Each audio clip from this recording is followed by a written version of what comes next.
Hello students. हमने last class में क्या स्टडी किया था, एक बार थोड़ा सा रिवीजन कर लेते हैं कि लास्ट क्लास में हमने क्या किया था।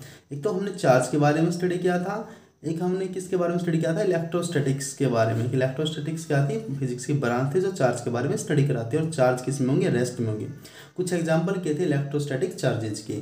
फिर उसके बाद एक टॉपिक क्या था, मेथड ऑफ चार्जिंग। तो दो मेथड स्टडी किए थे हमने वहाँ पर, कंडक्शन मेथड और इंडक्शन मेथड। तो आज हम जो स्टार्ट करने जा रहे हैं, आज जो हम यहाँ पर कुछ प्रॉपर्टीज़ के बारे में स्टडी करेंगे और वो प्रॉपर्टीज़ किसकी होंगी, इलेक्ट्रिक चार्ज की। तो चलिए स्टार्ट करते हैं और यहाँ पर स्टडी करते हैं कुछ प्रॉपर्टीज़, और वो प्रॉपर्टीज़ किसकी हैं, इलेक्ट्रिक चार्ज की। तो फर्स्ट प्रॉपर्टी यहाँ पर क्या है, एडिटिव नेचर ऑफ चार्ज। कि जो चार्ज का कैसा नेचर होता है, एडिटिव नेचर होता है। एडिटिव से ही यहाँ से ही समझ में आ रहा है कि ऐड होंगे, यहाँ पे ADD मतलब एडिटिव, इसका मतलब यहाँ पर क्या होंगे, ऐड होंगे। तो एडिटिव नेचर ऑफ चार्ज का मतलब क्या है, यहाँ पर एडिटिव नेचर ऑफ चार्ज का मतलब क्या है। अगर मान लो हमारे पास कोई बॉडी है, मान लो हमारे पास ये बॉडी है और इसके डिफरेंट पार्ट, हम क्योंकि हम यहाँ पे किसके बारे में स्टडी कर रहे हैं, इलेक्ट्रोस्टैटिक चार्जेस के बारे में। अगर इस पार्ट पे, क्योंकि रेस्ट में ही होंगे कि पार्ट जिस पार्ट पे डेवलप है उसी पार्ट पे होंगे। मान लेते हैं कि बॉडी के इस पार्ट पे -5 कूलम्ब चार्ज है। और सबसे पहले मैं यहाँ पर ये और बताना चाहूँगा कि जो इलेक्ट्रिक चार्ज है उसको किस में मेजर करते हैं, कूलम्ब में। तो इलेक्ट्रिक चार्ज को किस में मेजर करते हैं, कूलम्ब में मेजर करते हैं, तो वो उसकी यूनिट है। तो आइए यहाँ पर देखते हैं कि जो इस पार्ट पे चार्ज है वो क्या है, -5 कूलम्ब, और इस पार्ट पे कितना है, -4 कूलम्ब, और इस पार्ट पे कितना है, +10 कूलम्ब, और इस पार्ट पे कितना है, +15 कूलम्ब, और इस पार्ट पे कितना है, +2 कूलम्ब। अगर हमें इस पूरी बॉडी पे टोटल चार्ज कैलकुलेट करना हो तो क्या करेंगे, जितने भी पार्ट यहाँ पर गिवन हैं उनमें जो भी चार्ज गिवन है उन सब का हम यहाँ पर क्या कर देंगे, सम कर देंगे। और कौन सा सम करेंगे, यहाँ पर एल्जेब्रिक सम। तो यहाँ पर दो टाइप की क्वांटिटीज होती हैं, स्केलर और वेक्टर। स्केलर में ओनली मैग्नीट्यूड होता है, हमने 11th क्लास में भी स्टडी किया था। मास, लेंथ, टाइम, यहाँ पर कुछ एग्जांपल थे, वर्क, ये किसके एग्जांपल थे, स्केलर के। और वहाँ पर कुछ वेक्टर क्वांटिटी भी होती थी जिनके पास मैग्नीट्यूड प्लस डायरेक्शन होती थी, जैसे फोर्स था, एक्सेलरेशन, वेलोसिटी, ये कौन सी क्वांटिटी थी, वेक्टर क्वांटिटी। अगर हम स्केलर क्वांटिटी का सम करते हैं, स्केलर क्वांटिटीज़ का सम करते हैं तो वहाँ पर क्या लगाते हैं, एल्जेब्रिक सम। अगर हम वेक्टर क्वांटिटीज़ का सम करते हैं तो वहाँ पर क्या लगाते हैं, वेक्टर सम। तो स्केलर के लिए एल्जेब्रिक सम और वेक्टर क्वांटिटी का सम करने के लिए वेक्टर सम। तो चलिए अब देखते हैं कि एडिटिव नेचर क्या है। तो एडिटिव नेचर क्या है, अगर हमें बॉडी पे क्या कैलकुलेट करना हो, यहाँ पर टोटल चार्ज। तो बॉडी पे जो टोटल चार्ज होगा, तो बॉडी पे जो टोटल चार्ज होगा इसको हम क्या से रिप्रेजेंट करें कि टोटल चार्ज कितना है। तो इस पार्ट पे चार्ज कितना है, यहाँ पर 2 कूलम्ब। तो हमने यहाँ पे कितना लिखा, +2 कूलम्ब। यहाँ पर कितना है, -5 कूलम्ब। यहाँ पर कितना है, +15 कूलम्ब। यहाँ पर कितना है, +10 कूलम्ब, और यहाँ पर कितना, -4 कूलम्ब। तो यहाँ पर इसको कैलकुलेट करते हैं हम यहाँ पर। तो 10 + 15 25 + 2 27, 27 -9, -5 -4 -9, और यहाँ पर कितना आ जाएगा, 18। तो यहाँ पर क्या आ जाएगा, +18 कूलम्ब। तो हमने क्या देखा, इसी प्रॉपर्टी को क्या बोलते हैं, एडिटिव नेचर ऑफ चार्ज। तो चलिए हम यहाँ पर भी स्टडी कर सकते हैं कि एडिटिव नेचर ऑफ चार्ज क्या। According to this property of charge, इस प्रॉपर्टी ऑफ चार्ज के अकॉर्डिंग क्या होगा कि जो टोटल चार्ज होगा ऑन ए बॉडी, कि किसी बॉडी पे जो टोटल चार्ज है वो किसके इक्वल होगा, एल्जेब्रिक सम ऑफ चार्जेस। कि जितने भी चार्जेस प्रेजेंट है वहाँ पर उन सब का algebraic sum, present anywhere on the body, कि बॉडी के किसी भी पार्ट पे हो चार्ज, उन चार्जेस का हम क्या कर देंगे, एल्जेब्रिक सम कर देंगे, तो हमें वहाँ पर क्या मिलेगा, टोटल चार्ज। और इसे बोलते हैं additive nature of charge.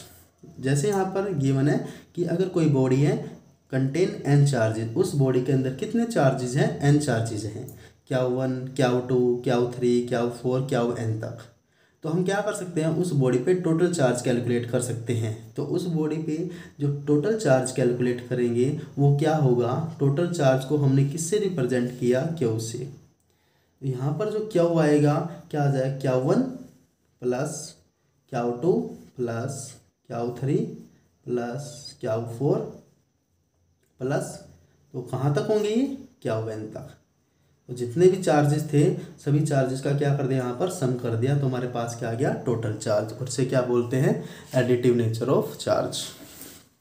Next property है कंजर्वेशन ऑफ चार्ज। कि कंजर्वेशन ऑफ चार्ज क्या होता है। तो जो कंजर्वेशन ऑफ चार्ज होता है, कंजर्वेशन ऑफ चार्ज का मतलब हमने 11th में भी स्टडी किया, कंजर्वेशन ऑफ एनर्जी। कि energy can either be created nor be destroyed but transfer from one body to other body.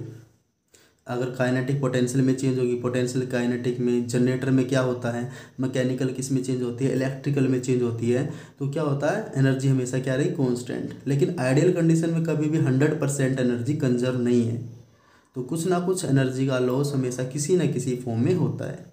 ऐसे यहाँ पर क्या है, कंजर्वेशन ऑफ चार्ज। तो कंजर्वेशन ऑफ चार्ज की हम यहाँ पर दो डेफिनेशन स्टडी कर सकते हैं। फर्स्ट डेफिनेशन क्या है कि charge can not be created nor be destroyed on an isolated system. जिस पे ऑन एन आइसोलेटेड सिस्टम, तो यहाँ पे देखना कि it is not possible to create और डिस्ट्रॉय। कि नॉट पॉसिबल है टू क्रिएट करना, डिस्ट्रॉय करना net charge carried by any isolated system. Isolated मतलब सिंगल सिस्टम पे, सिंगल सिस्टम पे ना तो चार्ज को क्रिएट कर सकते हैं ना वहाँ से उसको डिस्ट्रॉय किया जा सकता है। तो चार्जेस को क्रिएट या डिस्ट्रॉय किस में कर सकते हैं, पेयर्स में कर सकते हैं ओनली। तो ये क्या था, कंजर्वेशन ऑफ चार्ज। कि चार्ज कैन बी क्रिएटेड और destroyed in equal and unlike pairs only. तो इसे हम क्या बोलते हैं, कंजर्वेशन ऑफ चार्ज। सेकंड हम क्या बोल सकते हैं कि ये वो प्रॉपर्टी है जिसकी वजह से total charge on an of an isolated system, अगर आइसोलेटेड सिस्टम पे ना तो चार्ज को क्रिएट कर सकते ना वहाँ से डिस्ट्रॉय कर सकते हैं, तो आइसोलेटेड सिस्टम पे जो टोटल चार्ज है वो क्या रहेंगे, सेम रहेंगे। तो उसे हम क्या बोलते हैं, कंजर्वेशन ऑफ चार्ज। तो यहाँ पर समझ में आया होगा कि दो डेफिनेशन है, तो कोई सी भी डेफिनेशन बोल सकते हैं। कि पहली बात तो कि जो आइसोलेटेड सिस्टम है उसमें चार्ज को, आइसोलेटेड सिस्टम मतलब सिंगल सिस्टम पे चार्ज को क्रिएट करना और डिस्ट्रॉय करना क्या इम्पॉसिबल है। तो उनको अगर क्या करना है, क्रिएट करना है या डिस्ट्रॉय करना, तो हमेशा किस में होते हैं, पेयर्स में होते हैं। अगर उनको क्रिएट या डिस्ट्रॉय नहीं होगा, मतलब उनमें चेंज ही नहीं होगा, तो आइसोलेटेड सिस्टम पे चार्ज क्या रहेंगे, कांस्टेंट। तो यहाँ पर यही लिखा हुआ है कि टोटल चार्ज आइसोलेटेड सिस्टम के क्या होते हैं, हमेशा कांस्टेंट होते हैं। और इसी प्रॉपर्टी को क्या बोलते हैं, law of conservation of charge. तो आइए हम यहाँ पर इसका एग्जाम्पल स्टडी करते हैं कि कंजर्वेशन ऑफ चार्ज का एग्जाम्पल क्या है। तो चलिए देखते हैं। यहाँ पर क्या करते हैं, दो बॉडी को रब करना, हमें क्या करना, दो बॉडी को रब करना है। लेकिन बिफोर रबिंग ना, हमने बॉडी को रब नहीं किया तब तक बिफोर रबिंग वाला केस लेंगे, एक बार आफ्टर रबिंग वाला केस लेंगे। अगर हम बिफोर रबिंग वाला केस लेते हैं, ये फर्स्ट बॉडी ये सेकंड बॉडी, तो फर्स्ट बॉडी पे जो चार्ज है वो क्या है, 0। सेकंड बॉडी पे भी चार्ज क्या है, 0। तो दोनों पे जो टोटल चार्ज होगा वो क्या होगा, 0। तो charge on first body 0, charge on second body वो भी क्या है, 0। तो टोटल चार्ज कितना हुआ यहाँ पर, 0 + 0 = 0। जैसे ही उसको रब किया, जैसे हमने क्या किया, रब किया, एक बॉडी से इलेक्ट्रॉन ट्रांसफर होंगे अदर बॉडी की तरफ। तो इसने लॉस की है तो इस पर पॉजिटिव चार्ज, इसने गेन किया तो इस पर नेगेटिव चार्ज। तो जितने इलेक्ट्रॉन लेकिन क्या रहेगा, दोनों पे चार्ज की मैग्नीट्यूड सेम रहेगा, एक पे प्लस का एक पे माइनस का। क्योंकि ये जितने इलेक्ट्रॉन लॉस करेगा ये उतने ही इलेक्ट्रॉन तो गेन करेगा यहाँ पर, तो जितने लॉस करेगा उतने गेन करेगा। तो दोनों पे चार्ज का मैग्नीट्यूड क्या रहेगा, सेम, लेकिन एक पर प्लस का एक पर माइनस का। तो मान लेते हैं यहाँ पर चार्ज ऑन फर्स्ट बॉडी, मान लेते हैं इसने क्या किया, इलेक्ट्रॉन को लॉस किया है, तो इस पर जो चार्ज आएगा प्लस क्यू आएगा। और सेकंड बॉडी ने क्या किया, इलेक्ट्रॉन को एब्जॉर्ब किया, इलेक्ट्रॉन को गेन किया है, तो इस पर क्या आ जाएगा, माइनस का क्यू। तो यहाँ पर टोटल चार्ज, क्योंकि जितने इलेक्ट्रॉन इसने लॉस किए उतने ही इसने गेन किए हैं, तो जितना चार्ज इस पर आएगा उतना चार्ज इस पर आएगा। तो टोटल चार्ज कितना आया, +Q - Q = 0। तो देखना है यहाँ पर बिफोर रबिंग और आफ्टर रबिंग, तो चार्ज क्या रहा, कांस्टेंट। तो टोटल चार्ज रिमेन कांस्टेंट। और इस प्रॉपर्टी को हम क्या बोलते हैं, कंजर्वेशन ऑफ चार्ज। तो ये हमारी दो प्रॉपर्टी थी यहाँ पर, एडिटिव नेचर ऑफ चार्ज और नेक्स्ट क्या थी, कंजर्वेशन ऑफ चार्ज। तो इसकी जो नेक्स्ट प्रॉपर्टी पढ़ते हैं नेक्स्ट क्लास में, तब तक बने रहिए with we learning classes. Thank you.